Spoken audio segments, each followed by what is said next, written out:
Mana bitta master klass aytib ketdi, ko'p parvozlar, muxlislar to'lovni tez keltirish uchun nima qilish kerak deb so'rashyapti. To'lovni tez keltirish uchun shu tuzli shu pamoy, kepay, non shunaqangi ovqatlar bersalar. Endi pamoy degani nima? Shu odamlardan qolgan ovqatlarni bitta paqirga solib qo'ysadi-yu, ustida qo'ylarda, kafelarda.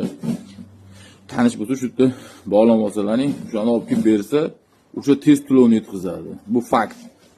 Go'sht, tuxum, yong'oq to'lov paytida bersa, badani qattiq bo'ladi-da, badani qatgandan keyin to'lov sekinlashadi.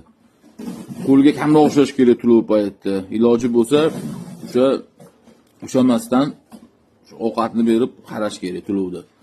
Qon bilan chiqadi bu. To'lovda kayfiyati ham bo'lmaydi, bunday o'zi g'alati bo'lib qoladi. Istamasa ham bo'ladi. U to'lovda urishtirish ham kerak emas uni.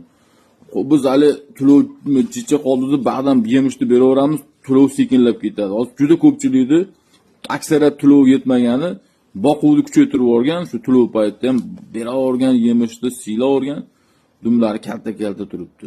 Biznikilar mana bir xilamiz to'lovlarga bo'ldi. Xudoga berdi shukur, shunaqa iloji boricha kambi-korim, kepayda, o'sha kepay, masalan tuzli ovqat, o'zingiz ovqat pishirsangiz, checha ovqatingizdan berib, misol non o'tib bersangiz, o'shalar zo'r effekt bo'ladi. Tonlari zo'r kelib, xudo xolasa chotki to'lovlar yetib oladi. To'lov yetgandan keyin 3-4 oy urishmagan xo'roz sразу urishavermaydi.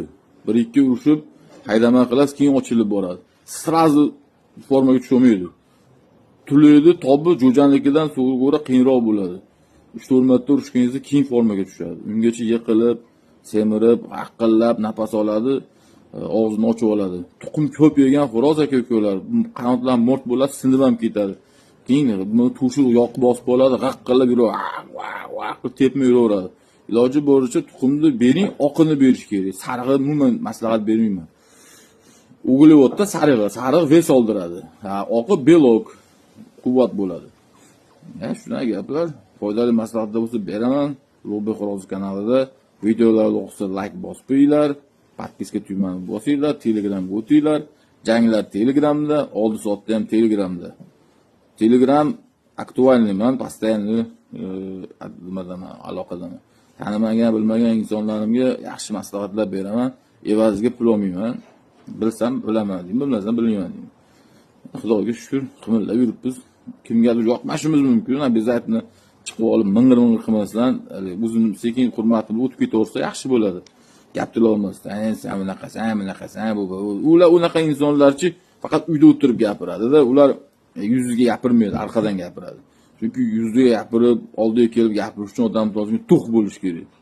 Men normal insonman, mana normal savol berishyapti, normal javob beryapman. Ayrim bir g'aramiz insonlar bor. Shularga tegishli lutchi kamroq kommentar yozib, ko'proq foydali ish qilsa yaxshi bo'ladi deb o'ylayman. O'zini sog'liq uchun harakat qilish kerak. Shu joydan